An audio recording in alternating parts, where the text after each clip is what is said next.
MFI के campaign और सेबी के रेगुलेटर रिफॉर्म्स के बीच जब ये स्लोगन आता है कि म्यूचुअल फंड सही है, एसआईपी करो, तो सुनने में काफ़ी अच्छा लगता है और हम एसआईपी करते भी हैं। जब हम एसआईपी करते हैं तो अपने बैंक को एक आदेश देते हैं कि हर महीने या हर वीक या हर फोर्टनाइट जो भी आपकी एसआईपी की फ्रीक्वेंसी है, कितनी रकम आपके खाते से काट के उस पर्टिकुलर म्यूचुअल फंड यानी एएमसी हाउस को भेज दिया जाए। और बैंक ऐसा करता है, और बैंक जिस माध्यम से ऐसा करता है उस माध्यम को बोलते हैं ईसीएस इलेक्ट्रॉनिक क्लियरिंग सर्विसेज या एनएसीएस नेशनल ऑटोमेटेड क्लियरिंग हाउस।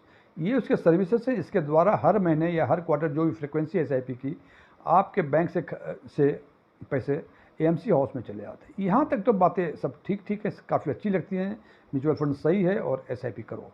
लेकिन खुदा ना खास्ते किसी महीने आपके खाते में उस दिन जिस दिन एसआईपी की डेट है पैसे नहीं थे और आपकी एसआईपी बाउंस हो गई। जब एसआईपी बाउंस होती है तो बैंक एनएसीएच या ईसीएस चार्जेस काटती है, और ये चार्जेस बहुत बड़ा फैक्टर है। और जब आप एसआईपी म्यूचुअल फंड में एसआईपी करते हैं तो इस चार्जेस के बारे में आपको पता नहीं लगता है, और जब तक ये पता नहीं लगता है तब तक म्यूचुअल फंड सही होता है, एसआईपी करना होता है। और जब एक बार गलती से बाउंस हो गया और आपके चार्जेस कटे, जब चार्जेस कटते हैं तब आपके मन में फिर ये बातें आती हैं कि क्या म्यूचुअल फंड सही है या क्या एक आम आदमी को एसआईपी करना चाहिए। उदाहरण के तौर पे यदि आपका 2,500 रुपये हर महीने की 4 एसआईपी यानी 10,000 रुपये करते हैं अलग अलग फंड में 2,500 रुपये, और किसी कारणवश या तो आपकी सैलरी थोड़ा विलम्ब से आई या आपने जो चेक जमा किया था उस क्लियरिंग में थोड़ी सी देरी हो गई और आपके एसआईपी बाउंस कर गए, चारों के चारों एसआईपी, तो और यदि आपका खाता आईसीआईसी बैंक में है तो आईसीआईसी बैंक के चार्जेस, एक एसआईपी बाउंसेस चार्जेस 500 रुपये हैं, प्लस 18% की जीएसटी, यानी एक एसआईपी बाउंस करेगा तो 590 रुपये आपके खाते से कट जाएंगे।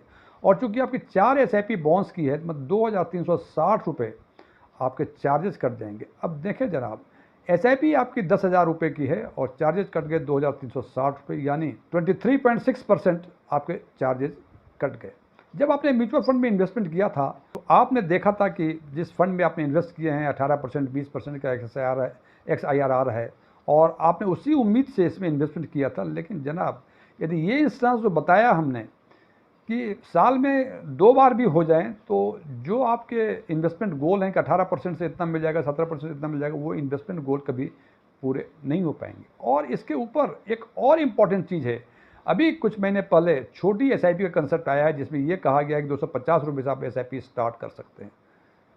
ये बिल्कुल एसआईपी सेबी के रेगुलेटरी रिफॉर्म्स हैं कि छोटे आदमी भी जिनकी कम बचत होती है वो भी एसआईपी स्टार्ट कर सकता है। लेकिन उस बंदे को जो 250 रुपये हर महीने सेव करके एसआईपी करता है और उसकी भी एक एसआईपी बाउंस हो गई और उसका भी खाता आईसीआईसी बैंक में है, तो जनाब 250 रुपये की इंस्टॉलमेंट, एसआईपी की इंस्टॉलमेंट हर महीने की, और 590 रुपये उसके चार्जेस कट जाएंगे। जब उनसे पूछिए कि जो इन्वेस्टर 250 रुपये महीने का समय पर बचा नहीं सका उसके 590 रुपये कट जाएंगे तो उसकी क्या व्यथा होगी और क्या वो बोलेगा कि म्यूचुअल फंड सही है। आज हम चर्चा करेंगे इसी बातों में कि डिफरेंट बैंक्स के ईसीएस और एनएसीएस चार्जेस क्या है। मैं डीएम झा, आप देख रहे हैं स्टोन टैक्सफिन चैनल। यदि इस वीडियो से आपको कोई नई जानकारी मिली हो या आपको ये अच्छा लगा हो तो इसको लाइक करें, कमेंट बॉक्स में जाकर यस लिखें। और यदि आपकी रुचि इन्वेस्टमेंट, खासकर म्यूचुअल फंड इन्वेस्टमेंट, बैंकिंग और डायरेक्ट टैक्सेशन में है और अभी तक आपने हमारे चैनल को सब्सक्राइब नहीं किया है, आप हमारे चैनल को सब्सक्राइब करें और ऑल बटन पर क्लिक करें। और यदि लगे कि इस वीडियो में ऐसी कोई नई जानकारी नहीं है जो आपको पहले से पता नहीं थी तो कमेंट्स बॉक्स में जाके नो लिखें। ये यस और नो जो कमेंट देने के लिए मैं प्रेरित करता हूँ, इसका एक ही उद्देश्य है कि मैं ये जानना चाहता हूँ कि जो वीडियो मैं अपने व्यूअर्स के लिए बनाता हूँ क्या ये उनके लिए उपयोगी है या नहीं है।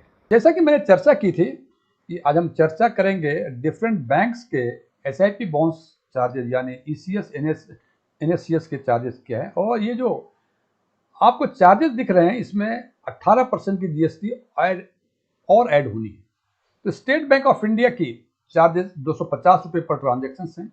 एचडीएफसी की कई व्यवस्थाएं हैं, यदि पहली बार बाउंस करेगा तो 450 रुपये लगेंगे। सीनियर सिटीजन के लिए 400 रुपये होंगे। दूसरी बार बाउंस करेगा तो अदर देन सीनियर सिटीजन के लिए 500 रुपये लगेंगे और सीनियर सिटीजन के लिए 450 रुपये लगेंगे। थर्ड ऑनवर्ड, तीसरे और उसके बाद जितने भी बाउंसिंग होंगे वो अदर देन सीनियर सिटीजन को 550 रुपये पर बाउंसिंग लगेंगे, लेकिन यदि आप सीनियर सिटीजन हैं तो आपको 500 रुपये चार्ज देने पड़ेंगे। आईसीआईसी बैंक के पहला हो, दूसरा हो, तीसरा हो, चौथा हो, आईसीआईसी और कोटक महिंद्रा का पहला, दूसरा, तीसरा, चौथा जो भी हो, आपको 500 रुपये ही चार्जेस लगेंगे। इस सारे चार्ज जैसे मैंने बताया कि इसमें जीएसटी और इंक्लूड होना है। एक्सिस बैंक में पहले इंस्टेंस में पहला बाउंसिंग होगा तो आपको 500 रुपये देने पड़ेंगे और उसके बाद जितनी भी बाउंसिंग हो 550 रुपये हर बाउंसिंग के हिसाब से देना पड़ेगा। फेडरल बैंक का पहली बाउंसिंग में 250 रुपये और उसके बाद हर बाउंसिंग पे 500 रुपये प्लस जीएसटी आपको पे करने पड़ेंगे। बैंक ऑफ इंडिया और पंजाब नेशनल बैंक के एक बाउंसिंग हो, 10 बाउंसिंग हो, हर बाउंसिंग पर केवल 250 रुपये और जीएसटी इसमें 18% और ऐड करना पड़ेगा। एक्सिस बैंक का ये रकम 200 रुपये है। यदि आप बाउंस करते हैं एक बार, 10 बार, 5 बार, जितनी भी बाउंस होगी केवल 200 रुपये चार्ज कटेंगे। केनरा बैंक में एसआईपी के अमाउंट के बेसिस पे आपके चार्जेस कटेंगे। यदि आपकी एसआईपी 1000 रुपये तक है तो आपको 300 रुपये हर बाउंसिंग पे पे करने पड़ेंगे। यदि 1000 से अधिक और 5000 तक है तो 400 रुपये पे करने पड़ेंगे। यदि 5000 से अधिक और 10,000 रुपये तक है तो 450 रुपये, और ये 10,000 एक से लेके 1 लाख रुपए तक है 475 रुपये लगेंगे, 1 लाख से 50 लाख रुपए तक। तो यहाँ देखते हैं कि यहाँ डिपेंड करता है कि आपकी एसआईपी की इंस्टॉलमेंट कितनी है, उसके हिसाब से चार्जेस कटेंगे। इंडियन ओवरसीज बैंक 250 रुपये, चाहे एक बार बाउंस करे, 5 बार बाउंस करे।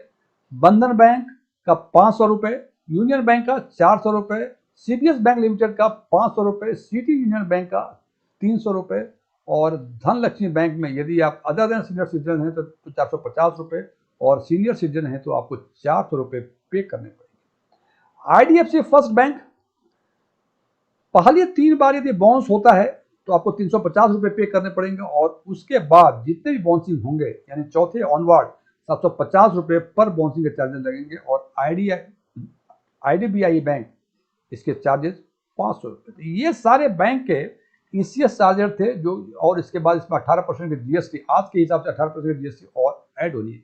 अब सबसे इंपॉर्टेंट बात है, यदि इसको हम ब्रीफ करना चाहें हम ये कह सकते हैं कि प्राइवेट सेक्टर बैंक में सबसे कम यस बैंक के चार्जेस हैं, जो कि हर एक उस पर केवल 200 रुपये, चाहे फर्स्ट टाइम आप बाउंस करें, सेकेंड टाइम बाउंस करें, थर्ड टाइम बाउंस करें, आपको 200 रुपये लगेंगे। और पब्लिक सेक्टर बैंक में state bank of India, Punjab national bank और इंडियन ओवरसीज बैंक, ये 4 बैंक हैं जिनका कि 250 रुपये हर एक बाउंसिंग में लगेंगे, चाहे पहली बाउंसिंग हो या 5वीं बाउंसिंग हो। ये बात सच है कि यदि आप ये ईसीएस और एनएससीएस के चार्जेस हर बैंक के देखेंगे तो आपको लगेगा कि एसआईपी करें या नहीं करें, लेकिन जनाब एसआईपी करना चाहिए, लेकिन उसके लिए कुछ प्रिकॉशन आपको लेना पड़ेगा। सबसे पहला प्रिकॉशन कि आपको यदि लगता है कि आपकी सैलरी कुछ डिले हो सकती है या इरेगुलर इनकम है आपकी, तो सबसे पहला काम करें कि मंथली एसआईपी ना रखें बल्कि उसको क्वार्टरली रखें, जिससे ये होगा कि एक महीने यदि आपका पेमेंट डिले होगा तो दूसरे महीने ठीक हो जाएगा, तो शायद 3 महीने में आप वो पैसे अपने अकाउंट में मेंटेन कर सकें। दूसरी बात ये करें कि यदि लगता है कि ये भी संभव नहीं है, पता नहीं खाते में पैसे रहेंगे, हम उसको मेंटेन कर पाएंगे या कुछ और खर्चे निकल आएंगे, तो बेहतर है कि आप लमसम करें, एसआईपी करें ही ना। तीसरी चीज़ें ये कर सकते हैं कि आपको लगता है कि कभी कभी आपकी सैलरी 2 दिन, 4 दिन, 5 दिन लेट हो जाती है, तो एसआईपी का date of mid of the month रखें या थर्ड वीक ऑफ मंथ रखें, ना ही फर्स्ट वीक में रखें ना ही फोर्थ वीक में रखें। बिकॉज फर्स्ट वीक में रखेंगे तो हो सकता है कि 5 तारीख या 7 तारीख को आपकी सैलरी आती है और कभी 2 दिन लेट हो गई, फिर दिक्कत हो जाएगी। और लास्ट वीक में जो फोर्थ वीक होता है उसमें हमारे हाथ टाइट हो जाते हैं, क्योंकि वो महीना का अंत होता है और पैसे हमारे खत्म हो जाते हैं, और एक खाते में यदि पैसे रहें तो हो सकता है हम कुछ खर्च करते हैं। तो अवॉइड करें फर्स्ट और फोर्थ में डेट रखने का, सेकेंड या थर्ड वीक में आप एसआईपी का डेट को रखें। फ्रेंड्स, ये वीडियो क्लोज करने के पहले मैं कुछ डिस्क्लेमर देना चाहता हूँ। मैं कोई म्यूचुअल फंड एडवाइजर नहीं हूँ, न ही मेरे पास कोई एमएफआई के रजिस्ट्रेशन नंबर है, न ही मैंने सेबी के कोई कोर्स पास किए हैं। ओपन डोमेन में जो भी इंफॉर्मेशन अवेलेबल है उसके बेसिस पे हम आम लोगों के लिए आम वीडियो बनाया करते हैं। ये मेरे विचार हैं, मेरे विचारों से सहमत होना कोई जरूरी नहीं है। Thank you.